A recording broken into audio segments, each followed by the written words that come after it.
آسان درس قرآن نحمده ونصلي ونسلم على رسوله الكريم اما بعد فاعوذ بالله من الشيطان الرجيم بسم الله الرحمن الرحيم مرج البحرين يلتقيان بينهما برزخ لا يبغيان فبأي آلاء ربكما تكذبان اس نے روا کیا ہے دونوں دریاؤں کو جو آپس میں مل رہے ہیں، ان کے درمیان آڑ ہے، آپس میں گڈ مڈ نہیں ہوتے، بس اے جن و انس تم اپنے رب کی کن کن نعمتوں کو جھٹلاؤ گے۔ یخرج منہما اللؤلؤ والمرجان فبأي آلاء ربكما تكذبان، نکلتے ہیں ان سے موتی اور مرجان، بس اے جن و انس تم اپنے رب کی کن کن نعمتوں کو جھٹلاؤ گے۔ گزشتہ کل تقریباً یہ آیات ہو چکی تھی اس میں، لیکن یہ 2 آیات رہ گئی تھی، تو اس میں سے یخرج منہما اللؤلؤ والمرجان فبأي آلاء ربكما تكذبان کا تفسیر مختصر سن کے پھر ہم آگے بڑھتے ہیں۔ اللہ رب العالمین نے ارشاد فرمایا کہ یخرج منہما اللؤلؤ والمرجان، کہ نکلتے ہیں ان سے موتی اور مرجان۔ علماء کرام فرماتے ہیں کہ میٹھا اور کھارا پانی جہاں ملتا ہے، یعنی دونوں آپس میں ملتے ہیں، وہاں سے موتی اور گونگے نکلتے ہیں، جن کو تم زینت و آرائش کے لیے کام میں لاتے ہو، اور مختلف بیماریوں میں یہ دوا کا بھی کام دیتے ہیں، اور بھی ان سے طرح طرح کے تم فائدے اٹھاتے ہو۔ لؤلؤ یہ بڑا موتی کو کہتے ہیں، مرجان یہ چھوٹے موتی، اور گونگا جو ہوتا ہے وہ بھی، اس کو بھی مرجان کہتے ہیں۔ اللہ رب العالمین نے ارشاد فرمایا پس اے جن و انس تم اپنے رب کی کن کن نعمتوں کو جھٹلاؤ گے۔ پھر فرمایا وَلَهُ الْجَوَارِ الْمُنشَآتُ فِي الْبَحْرِ كَالْأَعْلَامِ، اسی کے زیر فرمان ہے وہ جہاز جو سمندر میں پہاڑوں کی مانند بلند نظر آتے ہیں۔ فَبِأَيِّ آلَاءِ رَبِّكُمَا تُكَذِّبَانِ، پس اے جن و انس تم اپنے رب کی کن کن نعمتوں کو جھٹلاؤ گے۔ کُلُّ مَنْ عَلَيْهَا فان، جو کچھ زمین پر ہے فنا ہونے والا ہے۔ وَيَبْقَى وَجْهُ رَبِّكَ ذُو الْجَلَالِ وَالْإِكْرَامِ، اور باقی رہے گی آپ کے رب کے ذات جو بڑی عظمت اور احسان والی ہے۔ فَبِأَيِّ آلَاءِ رَبِّكُمَا تُكَذِّبَانِ، پس اے جن و انس تم اپنے رب کی کن کن نعمتوں کو جھٹلاؤ گے۔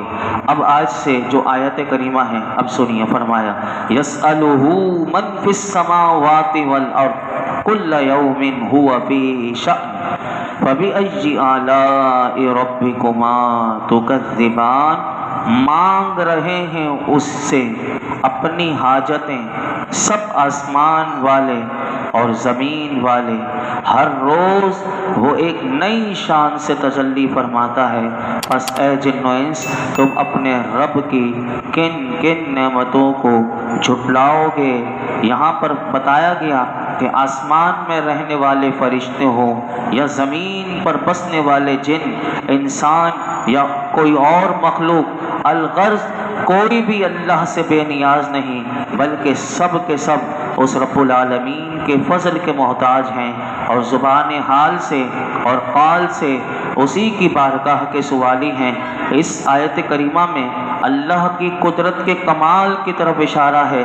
ہر مخلوق چاہے وہ کتنی بڑی کیوں نہ ہو، وہ اپنی ضروریات کو از خود وہ پورا کرنے سے عاجز ہیں اور اللہ کی محتاج ہیں۔ یہ آیت کریمہ بتا رہی ہے کہ زمین و آسمان میں جو چیز بھی ہے، وہ نوری ہو یا خاکی، وہ بڑی ہو یا چھوٹی، وہ آبی ہو یا ناری، عزیز ہو یا حقیر، بلا استثناء فرمایا سب کے سب اس کے دربار میں اپنے سوال کا دامن پھیلائے ہوئے ہیں اور اس کے جود و کرم پر آس لگائے ہوئے ہیں۔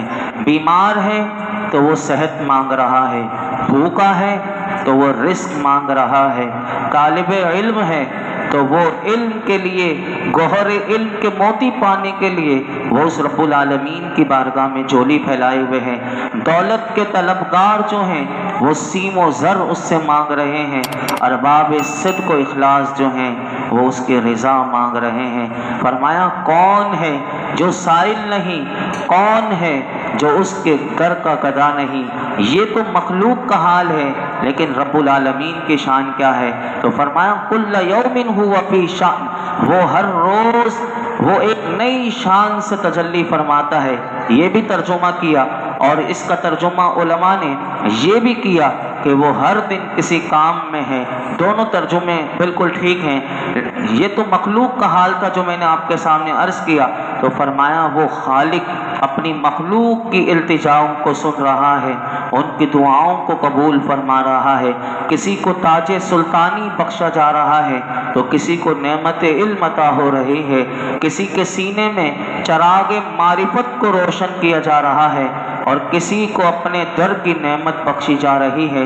کوئی پیدا ہو رہا ہے، کوئی مر رہا ہے، کوئی بن رہا ہے، کوئی بگڑ رہا ہے، کہیں قحط کی چہرہ دستیاں ہیں تو کہیں ابر رحمت برس رہا ہے، کسی کو نوازا جا رہا ہے تو کسی کو اس کی پیہم ناشکریوں کے باعث اپنی نعمتوں سے محروم کیا جا رہا ہے۔ فرمایا ہر روز اس کی شان کا ظہور ہے۔ اللہ اکبر، اللہ اکبر۔ اس آیت کریمہ کا یہ جو حصہ ہے کل یوم هو فی شأن، اس آیت کا اس حصے کا شان نزول بھی میں آپ کے سامنے عرض کر دوں کہ علماء کرام نے اس کے شان نزول کے بارے میں یہ لکھا کہ یہودیوں کے رد میں یہ آیت کریمہ کا یہ حصہ نازل ہوا۔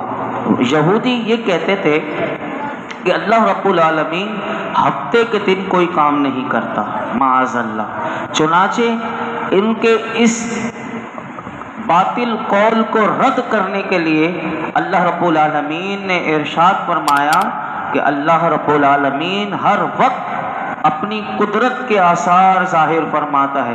وہ کسی کو روزی دیتا ہے، کسی کو مارتا ہے، کسی کو زندہ کرتا ہے، کسی کو عزت دیتا ہے، کسی کو ذلت دیتا ہے، کسی کو مالدار کرتا ہے، کسی کو محتاج، تو کسی کے گناہ بخشتا ہے، تو کسی کی آہ پکار پر اس کی تکلیف کو دور کر دیتا ہے۔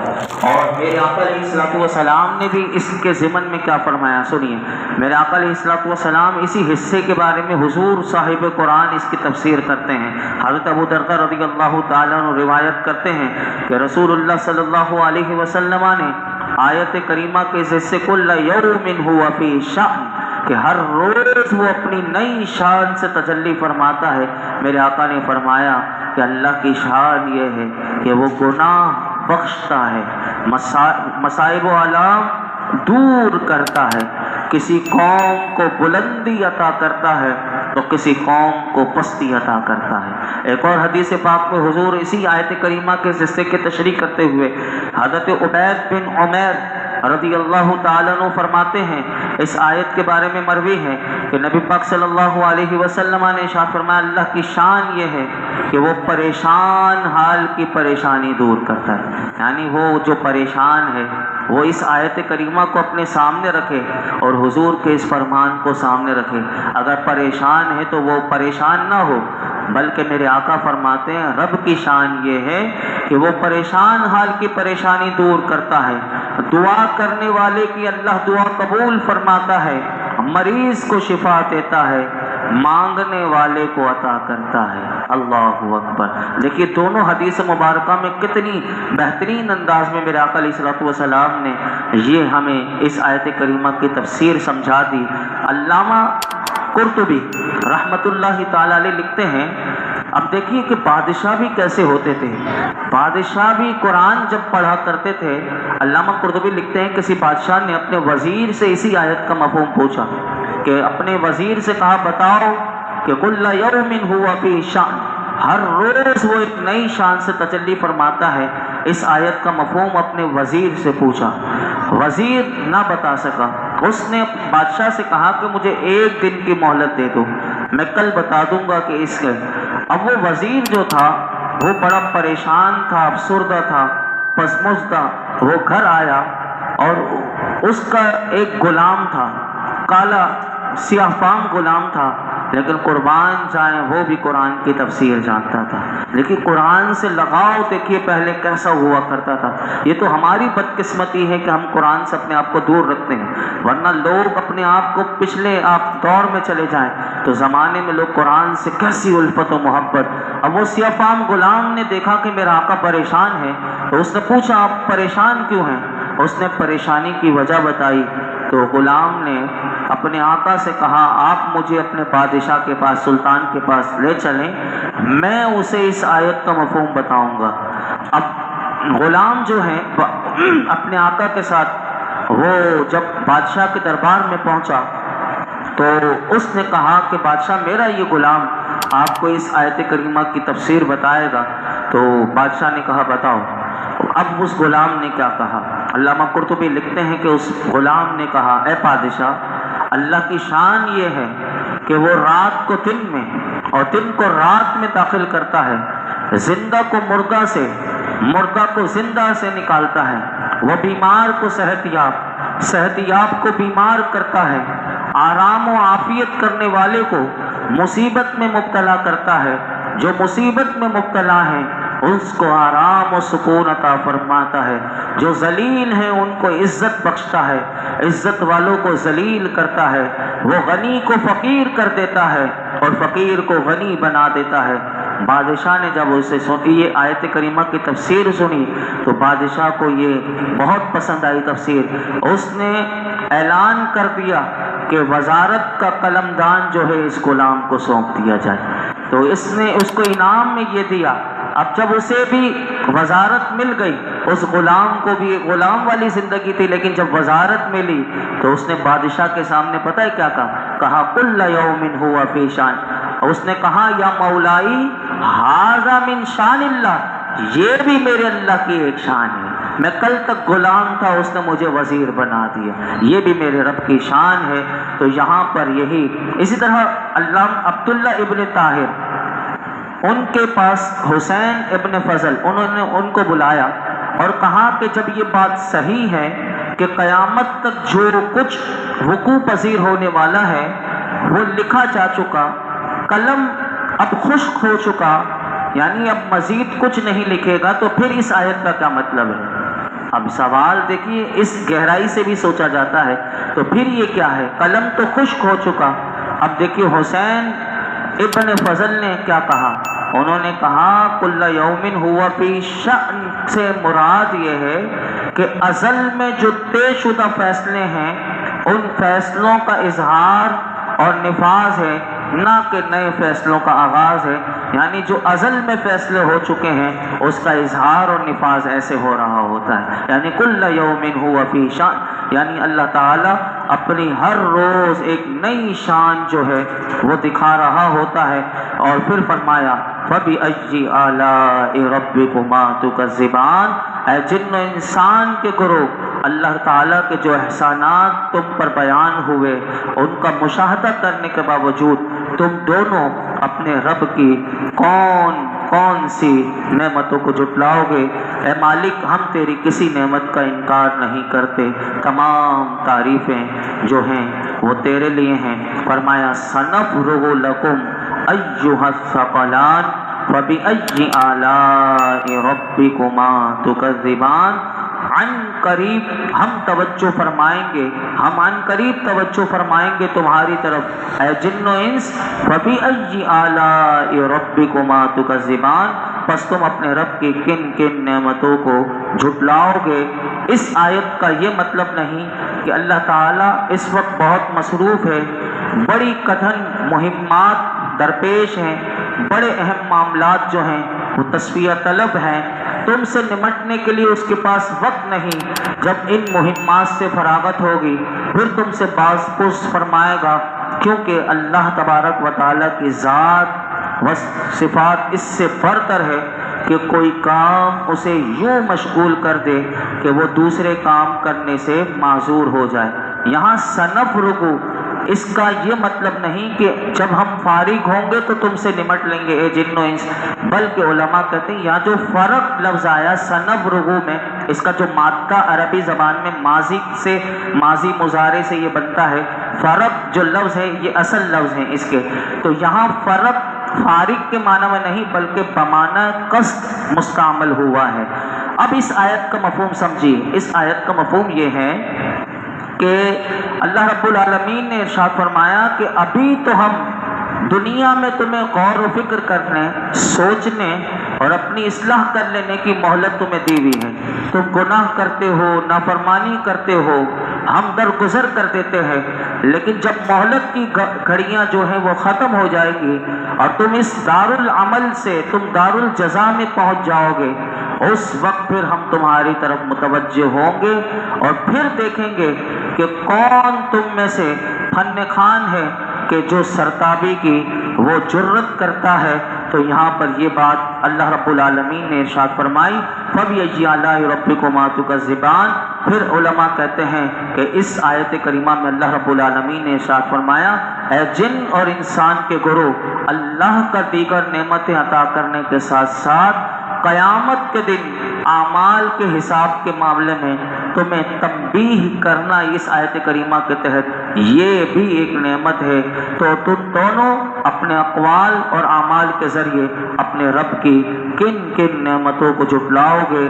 اس آیت کریمہ میں اللہ رب العالمین نے جنات کو بھی انسانوں کو بھی خوف دلاتے ہوئے فرمایا، اے جن اور انسان کے گروہ، عن قریب ہم تم سے حساب لینے اور تمہیں تمہارے اعمال کی جزا دینے کا قصد فرمائیں گے۔ اللہ رب العالمین نے ہمیں وہ معاملہ جو ہمارے ساتھ ہوگا لیکن اس سے پہلے بتا دیا، یہ اس کی نعمت ہے، تو اسی لیے فرمایا کہ ہم نے تمہیں دنیا میں بتا دیا، تو اب تم اپنے اقوال اور اعمال کے ذریعے اپنے رب کی کون کون سی نعمتوں کو جھٹلاؤ گے۔ اے مالک، ہم تیری کسی بھی نعمت کا انکار نہیں کرتے۔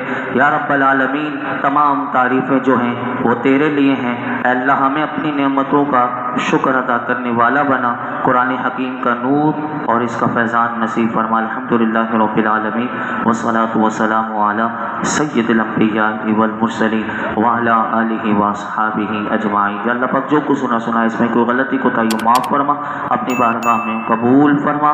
یا رب العالمین، ہمیں شکر کرنے والا بنا دے، ہر لمحہ شکر گزار بنا دے۔ ناشکریاں جو جتنی ہم نے زندگی میں کی ہیں، نافرمانیاں کی ہیں، اللہ قرآن کی برکت سے اپنے محبوب کے صدقے میں ہمارے تمام نافرمانیاں، ناشکریاں، گناہ معاف فرما دے۔ ہمارے ماں باپ کی، ساری امت مسلمہ کی بے حساب مغفرت فرما۔ دنیا اور آخرت کی ساری بھلائیاں، خیر، عافیتیں، عزتیں، نعمتیں، راحتیں، سکون عطا فرما۔ زوال نعمت سے بچا۔ یا اللہ، آج تک ہم نے جتنی دعائیں کی ہیں، آئندہ کرتے رہیں گے، تمام دعاؤں کو قبول فرما۔ یا اللہ، ہم سب پر، ہمارے گھر والوں پر، حضور کی امت پر، فلسطین کے مظلوم مسلمانوں پر، بالخصوص ہمارے شہر کراچی پر اپنا فضل و کرم کی بارش فرما۔ صلی اللہ تعالی علی خیر خلق محمد وعلی آلہ وصحبہ اجمعین۔